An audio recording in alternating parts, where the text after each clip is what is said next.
aerobias y anaerobias. En condiciones aerobias, la diferencia es que el piruvato se va a ir a la mitocondria, a la matriz mitocondrial, les había hecho el dibujito, ¿se acuerdan?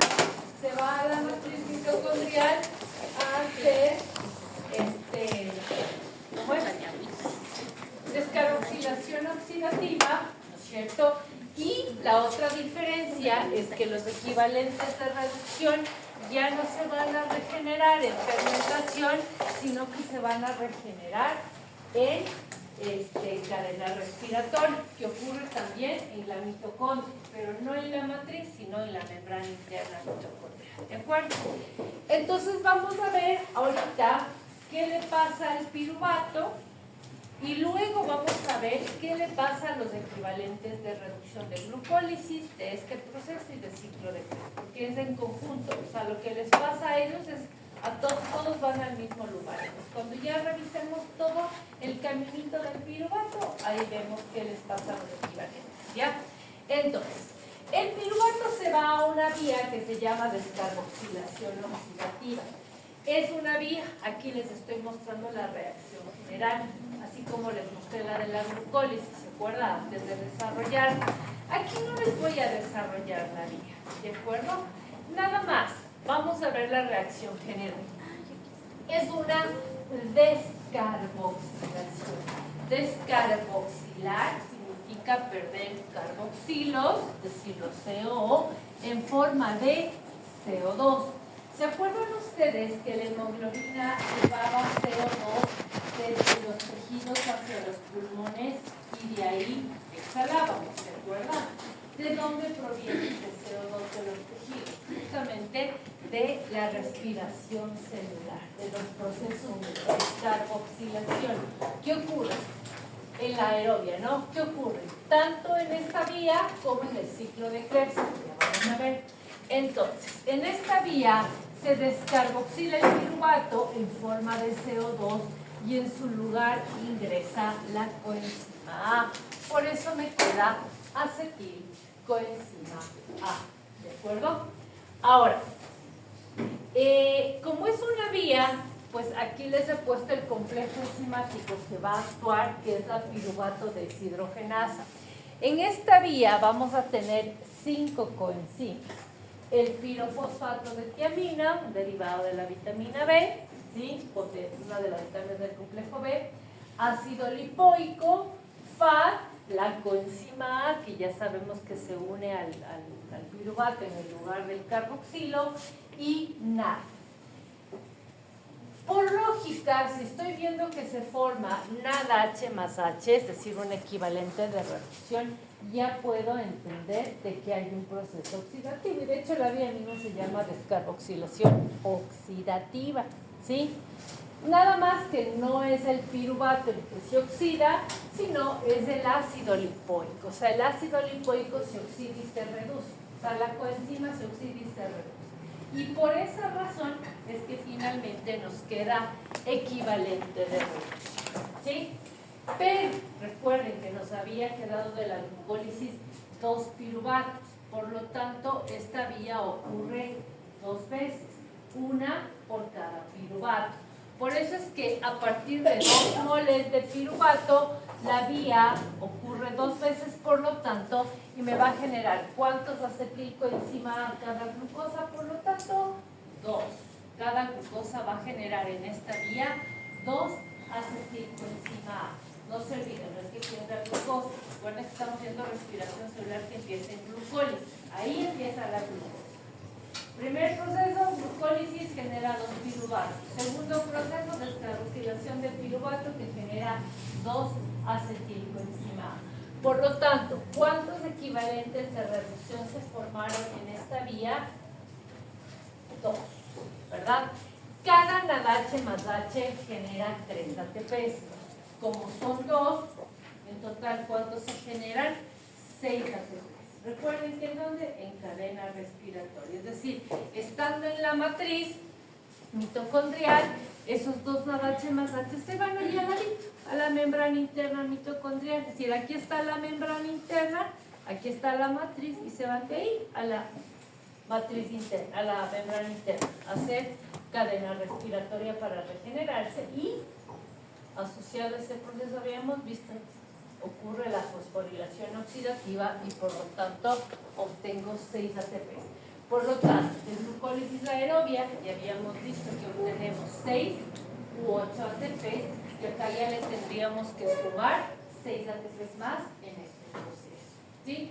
Pero todavía no ha terminado la respiración celular porque esos dos acetilcoenzima A se van a ir al ciclo de Krebs, ¿no es cierto? ¿Sí? Ahí en el ciclo de Krebs se va a generar más energía todavía. ¿De acuerdo? Vamos a mirar. Esto es lo que hemos visto hasta ahorita, ¿no es cierto? De glucosa tenemos piruvato por glucólisis, el piruvato va a descarboxilación oxidativa y hemos obtenido acetilcoenzima A. ¿Cuántos? 2. Por lo tanto, ¿cuántas veces ocurre el ciclo de Krebs por cada glucosa? 2 veces, porque hay 2 acetilcoenzima A. No se olviden que la fuente de acetilcoenzima A no solo son los carbohidratos, ahora estamos viendo con carbohidratos porque estamos viendo respiración celular, ¿verdad? Pero no se olviden que para alimentar el ciclo de Krebs, ¿sí? Los acetilcoenzima A no solo provienen de glucosa, también provienen de las grasas y de las proteínas. Por eso los 3 son combustibles metabólicos, porque los 3 producen acetilcoenzima A, ¿de acuerdo? Entonces, este proceso que voy a explicar ahorita sirve para obtener energía a partir de carbohidratos, a partir de grasas y a partir de proteínas, ¿de acuerdo? Para que ocurra el ciclo de Krebs, les había dicho, hay una condición fundamental, que haya oxalacetato. Si hay biodisponibilidad de oxalacetato, la vía puede empezar, porque para que empiece el ciclo de Krebs, necesito que haya oxalacetato para que se pueda unir a acetilcoenzima A, ya que la primera reacción que inicia la vía es la descondensación de esas 2 moléculas, ¿sí? Que únicamente significa que las 2 moléculas se van a unir entre sí para formar una más compleja que es el citrato. El citrato o ácido cítrico, como le quieran llamar, ¿sí? Es una molécula que tiene 3 carboxilos. Por eso es que el ciclo de Krebs también se llama ciclo de los ácidos tricarboxílicos, ¿sí?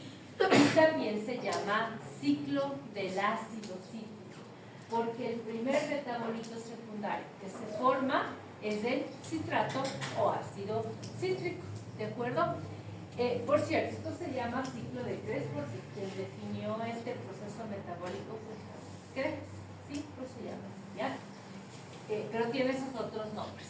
Ahora, ¿por qué este ciclo de Krebs es la vía metabólica donde confluyen todos? Viene la copa. ¿Te da frío? No. Donde confluyen todos los acetilos, porque es sumamente oxidativa.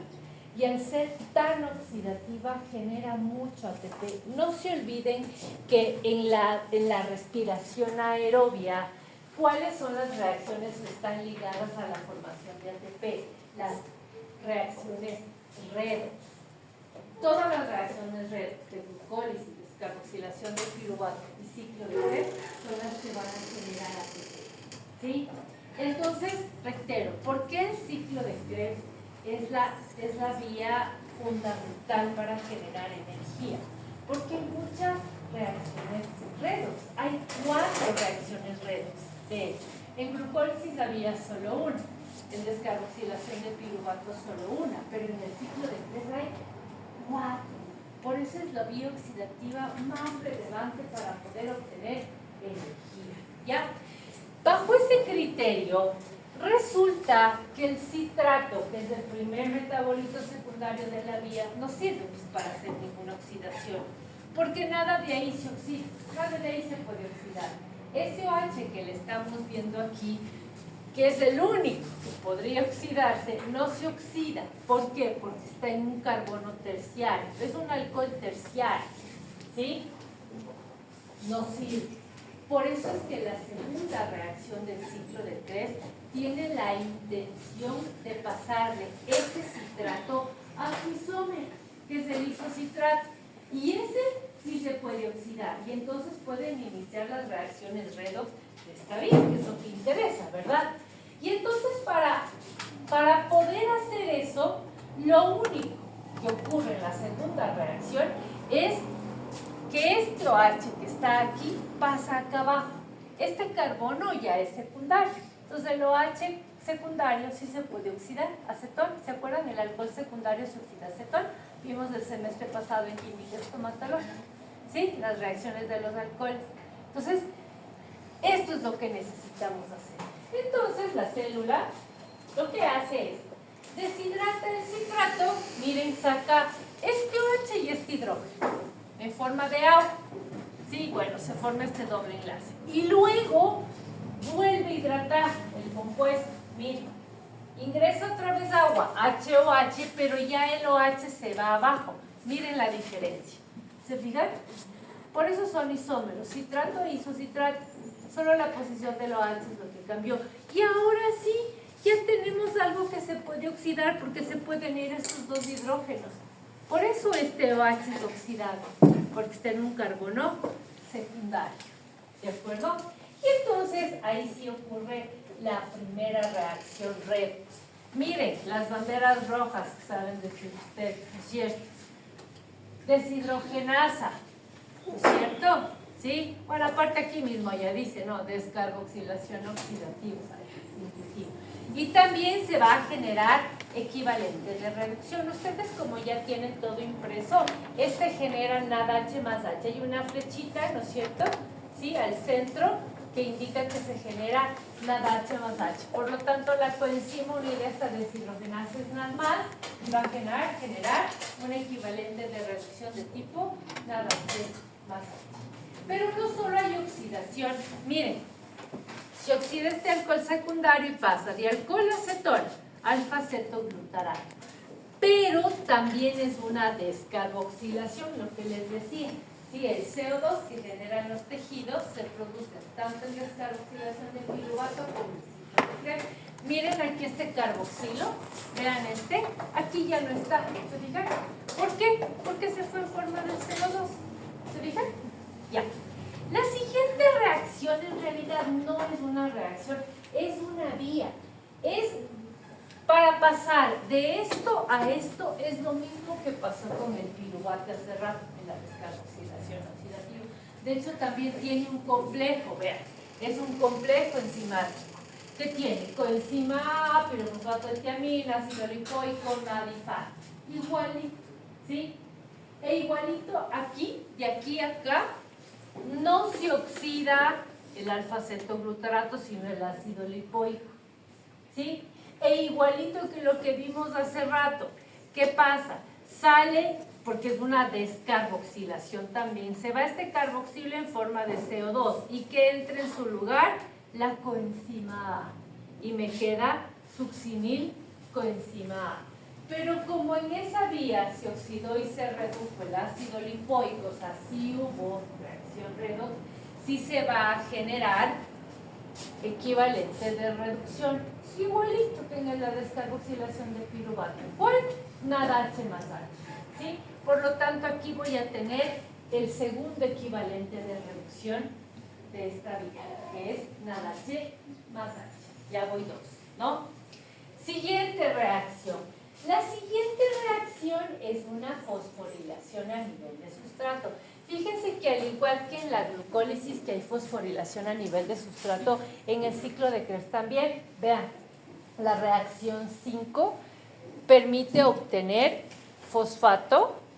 permite obtener ATP a partir de un sustrato que entrega fosfato, es decir, es una formación de ATP sin que haya cadena respiratoria, ¿sí?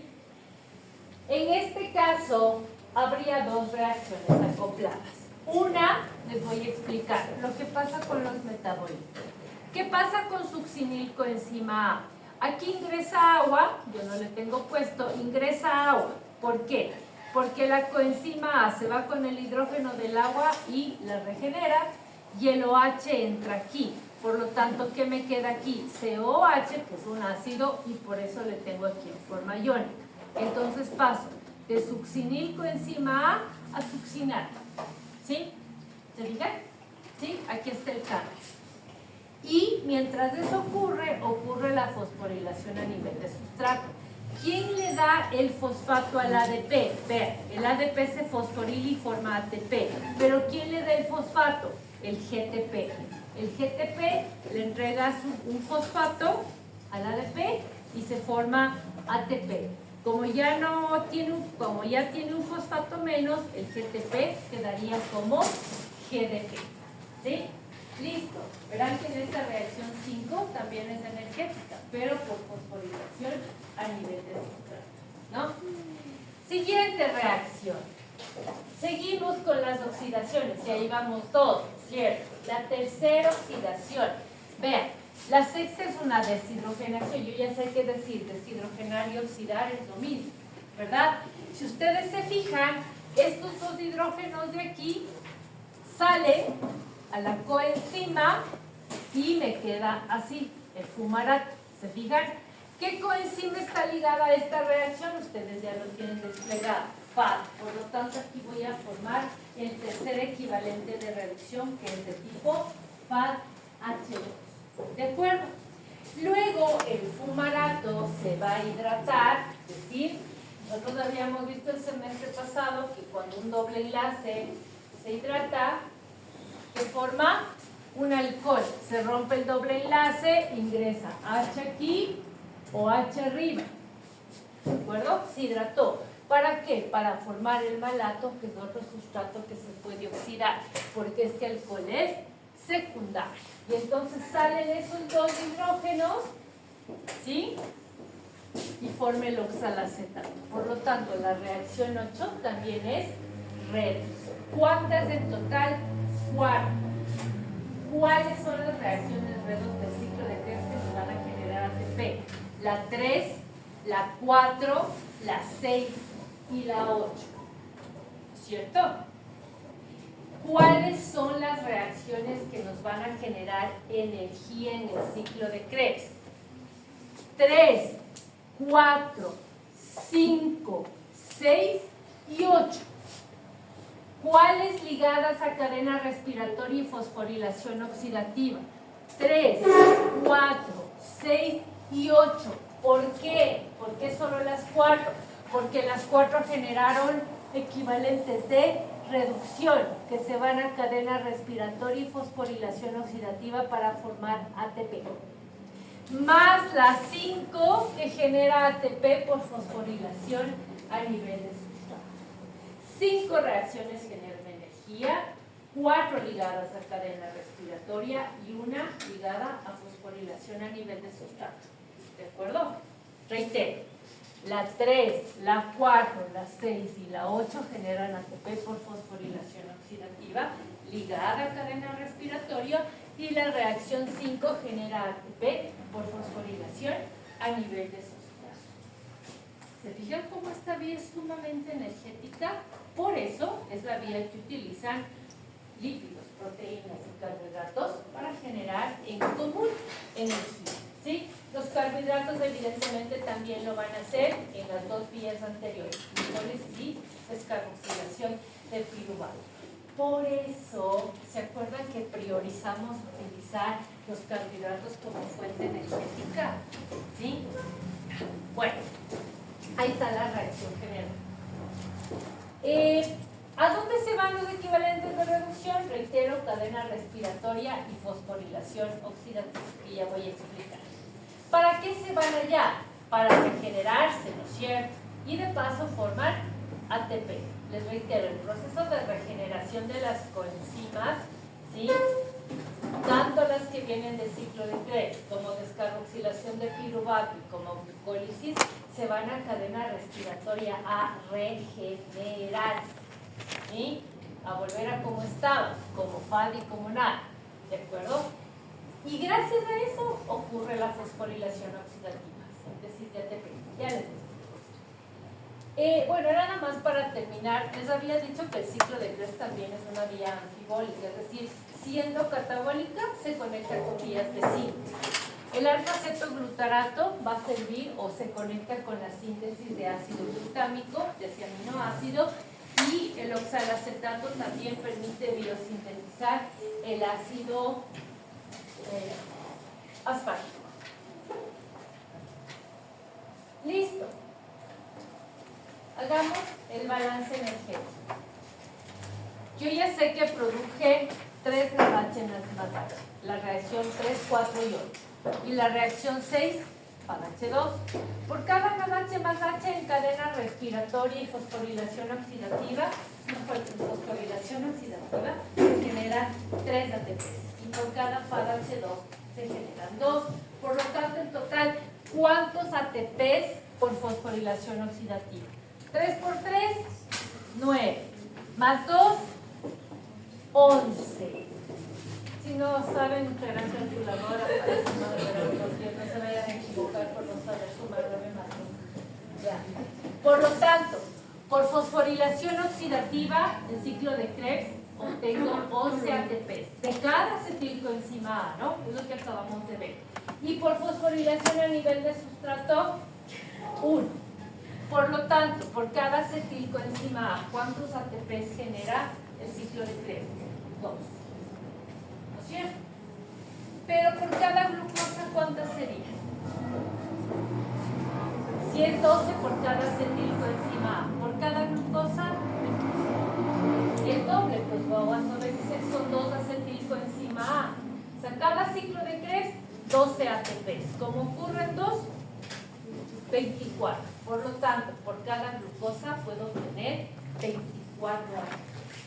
¿De acuerdo? Es decir, por glucólisis obtengo 6 u 8, por descarboxilación de piruvato 6 y por ciclo de Krebs 24. ¿Sí? Ya vamos a hacer la suma después. ¿Ya? Ahora, para terminar respiración celular aeróbica, ¿a dónde es que se van a regenerar estos? A la membrana interna de la mitocondria. ¿Está llena? Voy a volver a dibujar ya rapidito para que se entienda lo que ¿tiene el borrador? Es que no saben cuántas veces he hecho este dibujo de la C. ¿No tiene el borrador? Ya. Verán.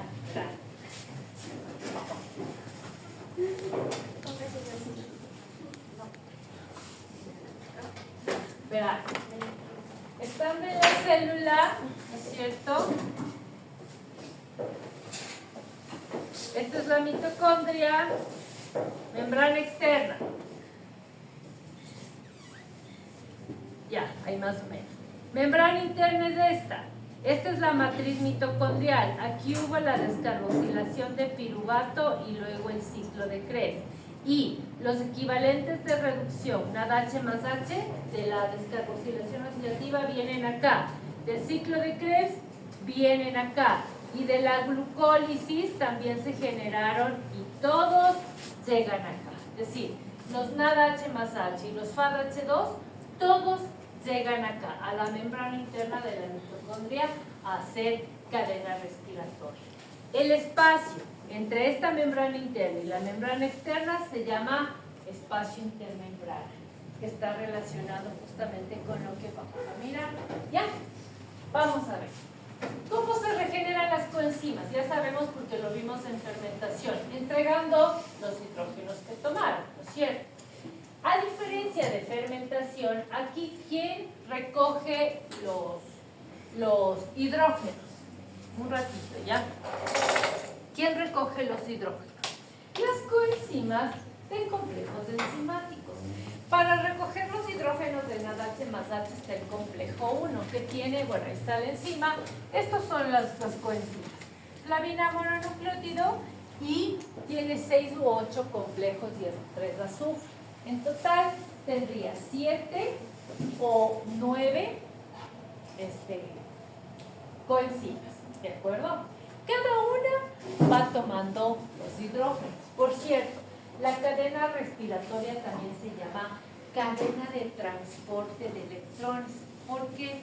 Porque consiste en que los hidrógenos van viajando de una coenzima a otra, de un aceptor a otro. Es decir, uno coge los hidrógenos. ¿Qué le pasa al que coge los hidrógenos? Se reduce. Pero luego ese le pega al siguiente, por lo tanto se oxida. El siguiente se reduce. Ese le entrega al siguiente, por lo tanto se oxida, entregando al siguiente y el siguiente se reduce. Por lo tanto, la cadena respiratoria es un proceso de óxido-reducciones sucesivas, porque los hidrógenos van pasando de uno a otro, de uno a otro, de uno a otro. ¿Sí? Listo.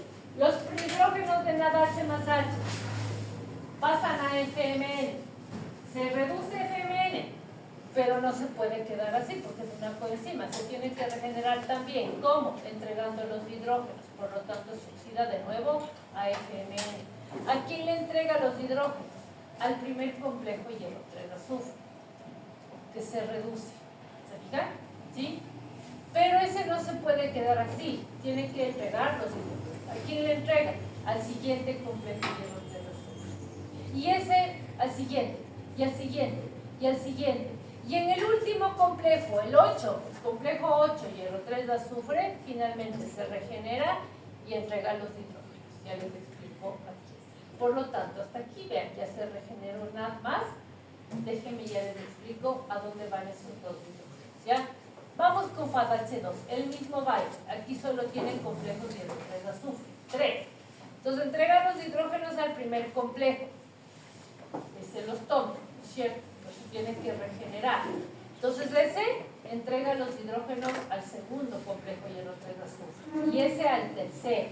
Y el tercero finalmente entrega los hidrógenos y ya he regenerado FAD. Listo, regeneré las coenzimas, que era lo que necesitaba hacer, ya, ¿verdad? Pero ¿a dónde van esos hidrógenos? Ahora son tomados por la coenzima Q. La coenzima Q, cada mol de coenzima Q coge los hidrógenos, por lo tanto aquí necesitamos dos coenzimas Q, vean, ahí están los hidrógenos que acaba de agarrar, ¿no es cierto? Pero la coenzima Q se tiene que regenerar también, por lo tanto tiene que entregar los hidrógenos. Pero aquí hay una diferencia, hasta aquí caminaron los hidrógenos, desde aquí se separan los protones y los electrones del hidrógeno, ¿se acuerdan? El hidrógeno tiene número atómico 1, habíamos dicho, por lo tanto tiene un protón y un electrón. Si son 4 hidrógenos los que están ahí, ¿cuántos protones del hidrógeno? 4. ¿Cuántos electrones? 4.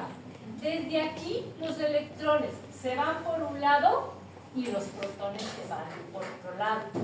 Y el que los protones se vayan por otro lado es lo que permite que haya la fosforilación oxidativa, es decir, la síntesis de ATP por fosforilación oxidativa.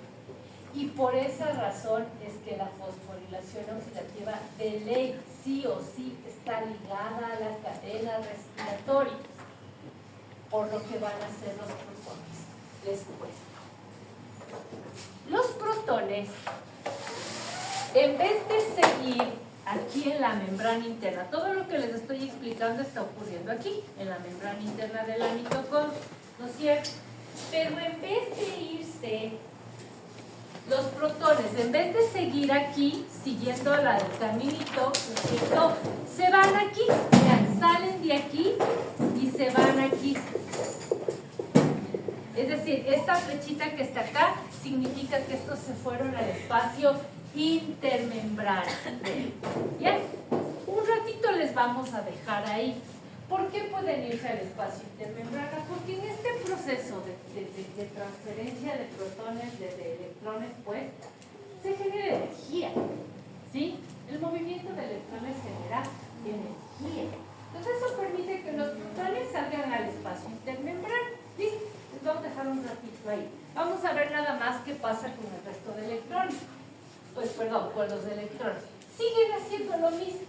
De uno a otro, de uno a otro. Ahora los electrones son tomados por el complejo 3 que tiene citocromos B, C1 y este complejo hierro 3 azufre. Entonces, los 4 electrones vienen acá, luego este le pasa a este, luego este le pasa a este y el citocromo C1 le pasa los 4 electrones al citocromo C.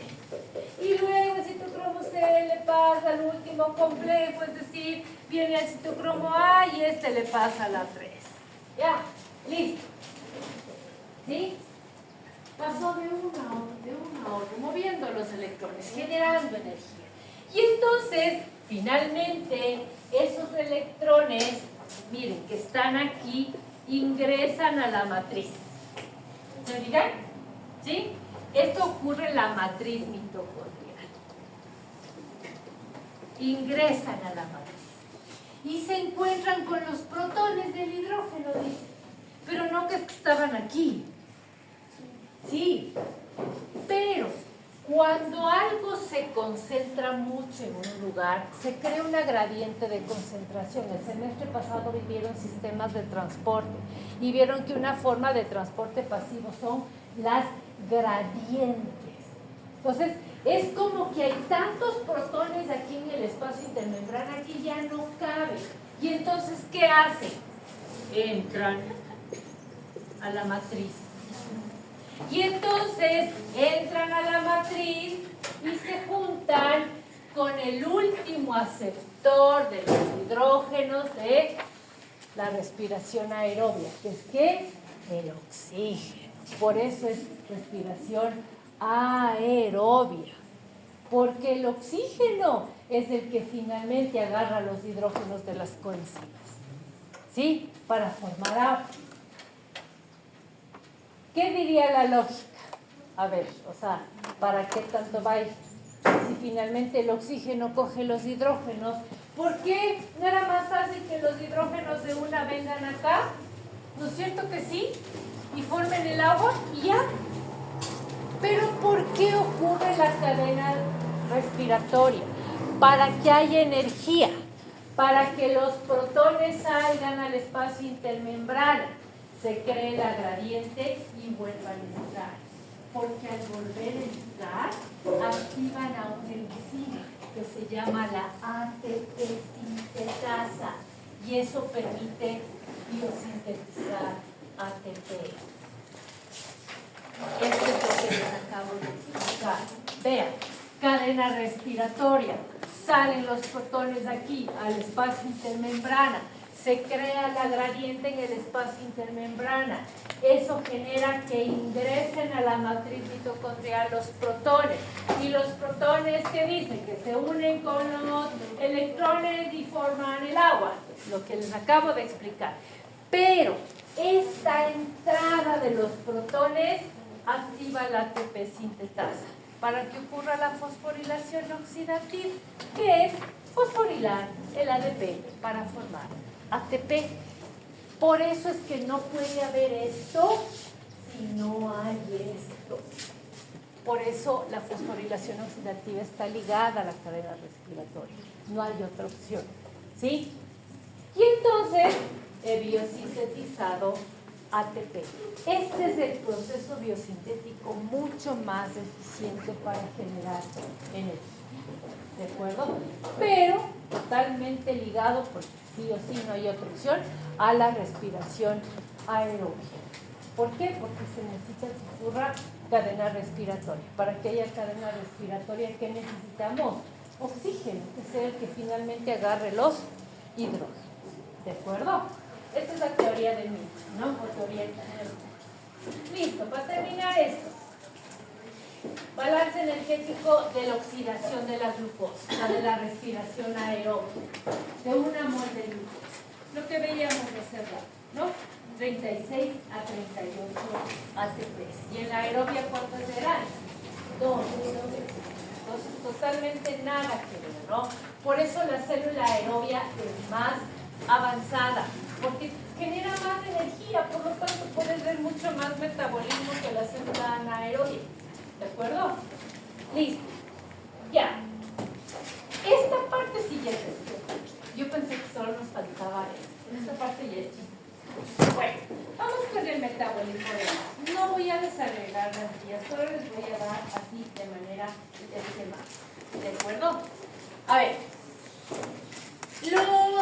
El metabolismo de los lípidos. Vamos a empezar por los lípidos de la vida. ¿ya? A través de la dieta yo estoy ingestando triglicéridos, bueno, todos los lípidos que ya conocemos. Y por procesos de digestión, finalmente lo que absorbemos son los ácidos grasos. Esos ácidos grasos van a tomar distintos caminos metabólicos. El camino anabólico, el de construcción, es la esterificación y por lo tanto la formación de triglicéridos. Lo que hicimos en el taller, ¿se acuerdan? Sí, ya. Pero cuando nosotros necesitamos energía, ¿qué es lo que necesitamos? Ácidos grasos. Y entonces, ¿qué pasa con esos triglicéridos? ¿Se acuerdan? El proceso de hidrólisis se llama lipólisis, romper la grasa. Es esa reacción hidrolítica, la de reversa, ¿se acuerdan? Hicimos en el taller, ¿no es cierto? Que nos va a permitir obtener ácidos grasos. ¿Qué va a pasar con esos ácidos grasos? Se van a ir al proceso catabólico de beta-oxidación para obtener acetilcoenzima A. ¿De acuerdo? ¿Sí? Acetilcoenzima A es un metabolito secundario que ya sabemos que viene también de carbohidratos y de aminoácidos y que puede tomar varios destinos metabólicos. ¿Sí? Es una característica. Acetilcoenzima A sirve para un montón de cosas para la célula. Le sirve para biosintetizar ácidos grasos, no todos los ácidos grasos son de ingesta, sí, también puedo biosintetizar. Si tengo acetilcoenzima A, puedo biosintetizar ácidos grasos. ¿Qué más puedo hacer? Energía, ya lo acabamos de ver, ¿no es cierto? Entrar al ciclo de Krebs y generar energía, ¿verdad? ATP. ¿Cuál es otro camino que va a seguir acetilcoenzima A? La colesterogénesis. Nosotros en el hígado biosintetizamos colesterol alrededor de 1 gramo por día. ¿Qué es lo que necesitamos para poder biosintetizar colesterol? Acetilcoenzima A. Si tenemos acetilcoenzima A, tenemos colesterol. Y si tenemos colesterol, ¿qué podemos sintetizar? Nuestros esteroides, hormonas sexuales, suprarrenales, ¿sí? De tipo esteroide. Y otro camino alternativo que tiene al ciclo de Krebs, estos dos, ¿sí? Son alternativos. Comúnmente, ¿cómo obtenemos energía a partir de acetilcoenzima A? Por ciclo de Krebs, ¿sí? Pero el ciclo de Krebs ocurre, les dije hace rato, siempre que hay oxalacetato. Si es que no hay oxalacetato, que sí puede pasar, ya les explico en qué condiciones, cuando no hay oxalacetato, el ciclo de Krebs se respira. Y ahora es donde conseguimos energía. ¿Cómo hacemos energía? El organismo, cuando no hace ciclo de Krebs, cuando no puede hacer ciclo de Krebs para obtener energía, tiene que hacer cetogénesis. A partir de acetilcoenzima A puedo obtener cuerpos cetónicos que los utilizo como fuente de energía. Los cuerpos cetónicos son energía, ¿sí? Las famosas dietas cetogénicas se han escuchado, ¿cierto? Por eso les quiero hablar, a propósito de esas dietas, les quiero hablar un poquito más, porque esta clase no tiene solo la intención de que aprendan los procesos metabólicos, sino que les sirva para su vida también. ¿Nosotros hacemos cetogénesis? Sí. Es decir, ¿tenemos etapas donde está restringido el ciclo de Krebs? Sí. ¿Cuándo? En los periodos de ayuno. ¿Por qué? En los periodos de ayuno llega un punto en que la cantidad de carbohidrato, la cantidad de glucosa disponible ya no es suficiente. Si yo no tengo glucosa suficiente, no tengo suficiente piruvato, porque no hago glucólisis. Si no tengo suficiente piruvato, no tengo oxalacetato. Y si no tengo oxalacetato, no hago ciclo de Krebs. Entonces, ¿qué me toca hacer para obtener energía? Cetogénesis en el hígado.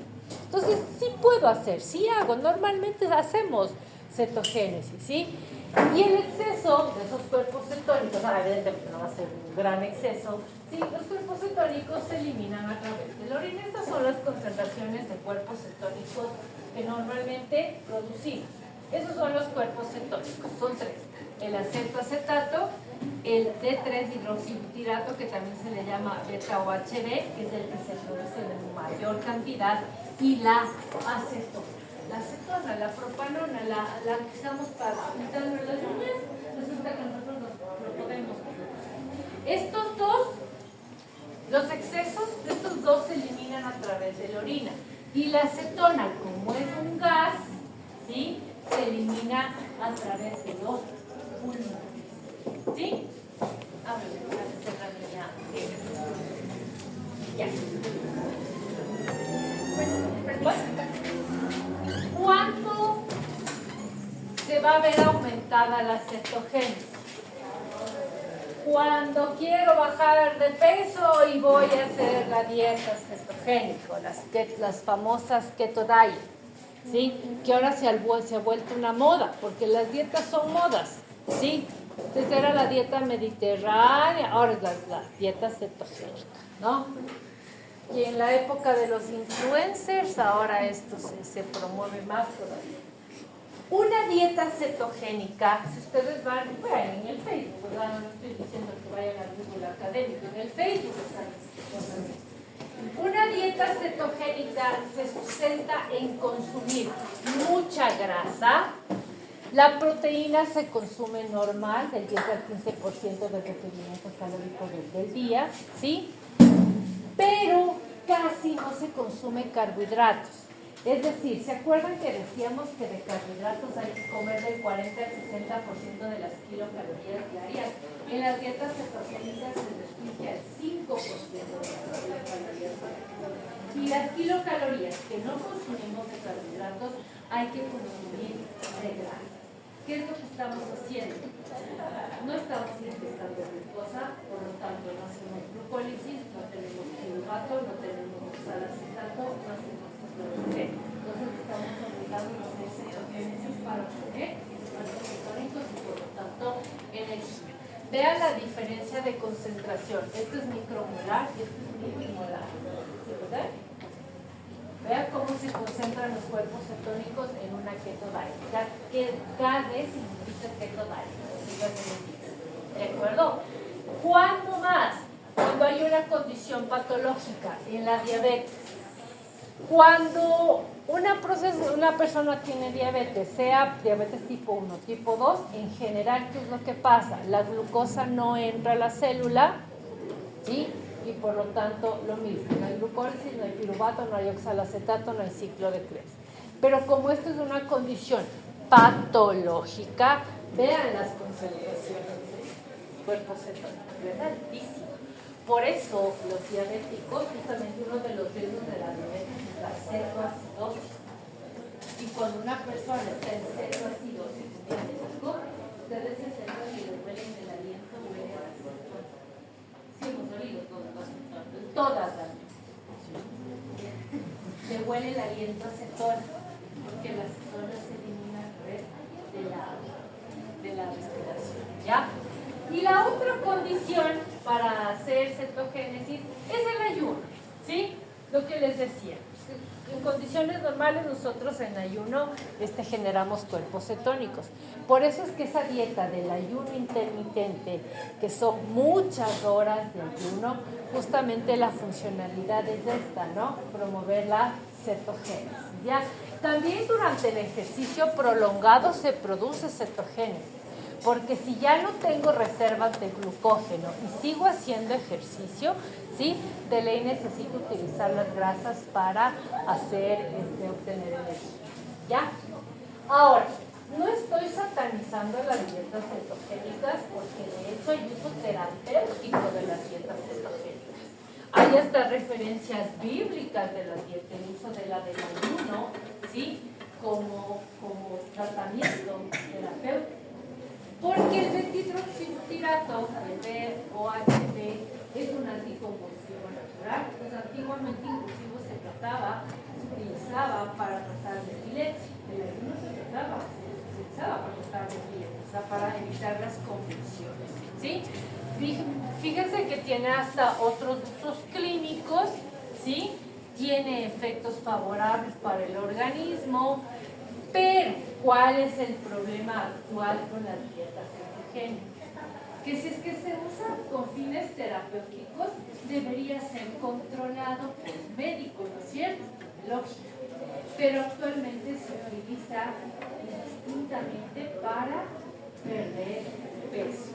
Primera instancia, no hay nada, no hay estudios concluyentes que digan que la dieta cetogénica ayuda a perder peso igual o mejor que lo que ayuda una dieta hipocalórica, una dieta equilibrada hipocalórica.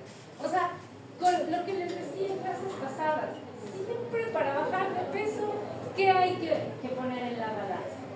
La ingesta y el gasto, ¿no es cierto? Si quiero mantener el peso, mantengo en equilibrio la ingesta-gasto. Si quiero bajar de peso, ¿qué le disminuyo? A la ingesta y gasto más. ¿Se fijan? ¿Sí? Eso no hay misterio. ¿De acuerdo? Entonces realmente no hay estudios concluyentes de que esto, de que una dieta cetogénica realmente sea mejor para bajar de peso que mantener el criterio común. Dieta equilibrada, pero controlando la ingesta-gasto. ¿Sí? Pero como ahora nos dejamos convencer de todo lo que se publica, mucha gente ha optado por estas dietas para bajar de peso, pero sin el acompañamiento de un médico. Porque los nutriólogos sí le apuestan a la dieta cetogénica. Sí hay planes, sí, pero con un médico. ¿Por qué? Porque la dieta cetogénica por mucho tiempo, ¿sí?, es nociva para la salud. Este es un estudio del año 2020 en el que se analizó si es que la dieta cetogénica, ¿sí?, es decir, las concentraciones altas de beta-hidroxibutirato, ¿sí?, era nocivo para la salud cardiovascular. Esta es la base conceptual. Estos son los hallazgos previos que los autores encontraron como para sustentar la hipótesis de que una dieta cetogénica, ¿sí?, podría ser, o el ayuno prolongado frecuente, el ayuno intermitente, el famoso ayuno intermitente, ¿sí?, podía generar enfermedad cardíaca. Entonces, fíjense cómo definitivamente las altas concentraciones de estos cuerpos cetónicos, sobre todo el beta-hidroxibutirato, que es el más abundante, sí está asociado a alteraciones cardíacas, ¿sí?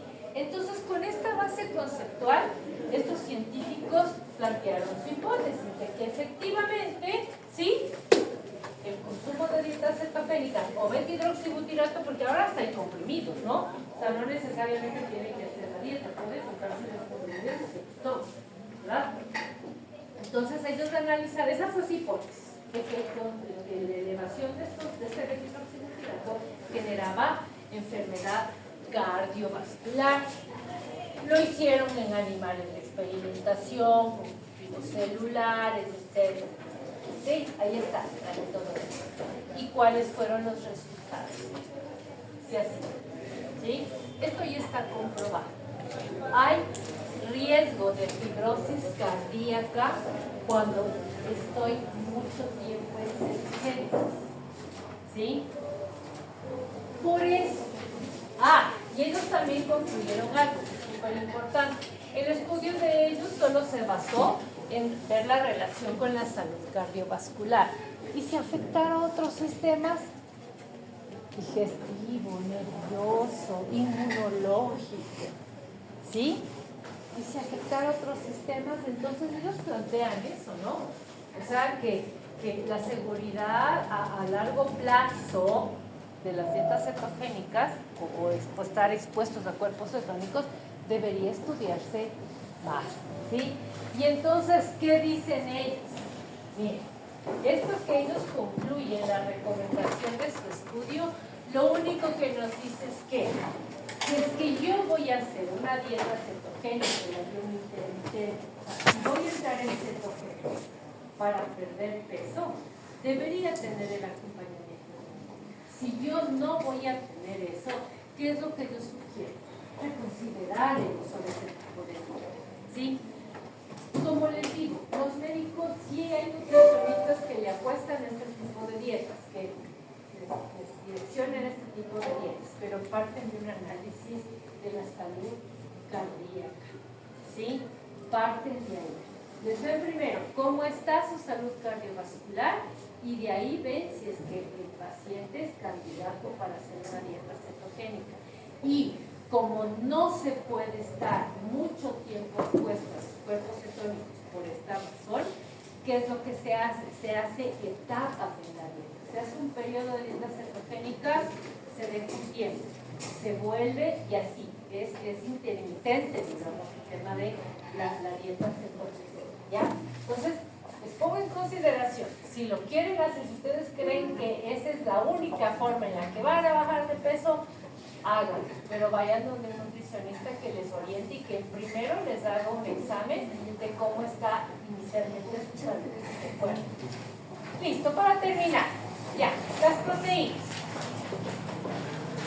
El metabolismo de las proteínas está en función de los caminos metabólicos de los aminoácidos. Recuerden, ¿de dónde vienen los aminoácidos? De los alimentos, de la biosíntesis y también del catabolismo proteico tisular, porque las proteínas continuamente se están renovando, pero para renovarse primero se descomponen, ¿no es cierto?, en sus partes, son los aminoácidos. ¿Para qué me sirven los aminoácidos o qué caminos metabólicos van a tomar? Obvio, de proteínas, pero no todos los compuestos que tenemos en el organismo y que tienen nitrógeno son proteínas. Por lo tanto, con los aminoácidos también puedo biosintetizar compuestos con nitrógeno, con proteínas, como los que vemos aquí. Vean, echen el ojito estas de acá. Vean, las bases nitrogenadas. O sea que para sintetizar nucleótidos, ácidos nucleicos, en realidad lo que necesito es aminoácidos. ¿Se fijan? Si como suficiente proteína, yo puedo sintetizar ácidos nucleicos. ¿Sí? Ya. Por eso es que se pensaba, cuando les explicaba lo de los ácidos nucleicos, decía que al comienzo se pensaba que los ácidos nucleicos eran proteínas, porque su síntesis es a partir de aminoácidos. Ya sabemos que no lo son, ¿no? El otro camino es formar glucosa. Les había dicho que a partir de aminoácidos, por gluconeogénesis, puedo obtener glucosa de biosíntesis. Y el cuarto camino, que les reitero, les he dicho 10.000 veces, función totalmente secundaria, la función energética. Sea para formar ATP, ¿sí?, en ciclo de Krebs, a través del ciclo de Krebs, o cuerpos cetónicos, que ya les acabo de explicar, ¿ya? Y finalmente, ahora sí decir la última, la de los ácidos nucleicos. Ustedes se fijan en el tema metabólico, a los ácidos nucleicos casi no les hemos tomado en cuenta, no porque no son relevantes, sino porque no son un requerimiento dietario indispensable. ¿Por qué? Porque si tenemos aminoácidos podemos biosintetizar nucleótidos de ácidos nucleicos.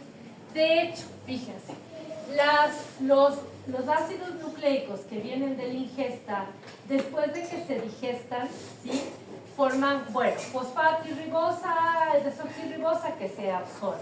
Pero las purinas y pirimidinas, o sea, las bases nitrogenadas que vienen de los nucleótidos, de los ácidos nucleicos que nos comemos, ¿sí?, en el mismo intestino se catabolizan y se excretan.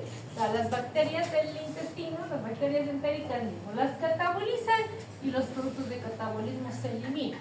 O sea, prácticamente lo que entra, sale. Hay una muy pequeña proporción que ingresa. El resto se va. ¿Por qué nos podemos dar ese lujo? Porque las purinas y pirimidinas, ¿sí?, que tenemos, que son endógenas y no las que vienen de la alimentación, vienen de varias fuentes y eso es suficiente para nuestra necesidad. ¿De qué fuente? De la biosíntesis a partir de aminoácidos. Así como suficiente proteína, tengo purinas pirimidinas.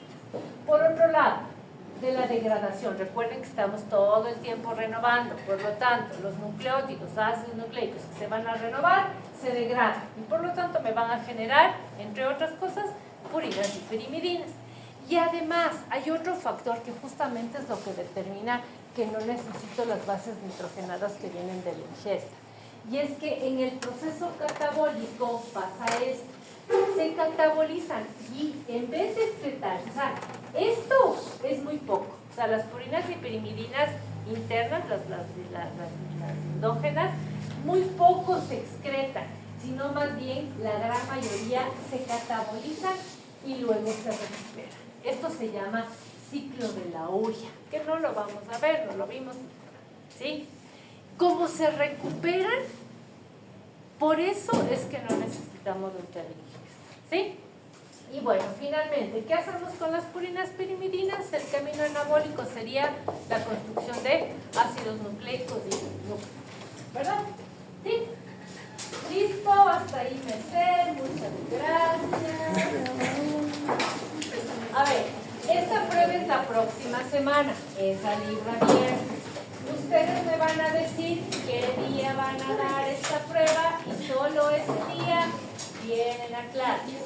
En la otra jornada de clases de la semana ya se quedaría libre. Verán que no me han presentado ustedes la infografía, de un paralelo ya me mostraron. Así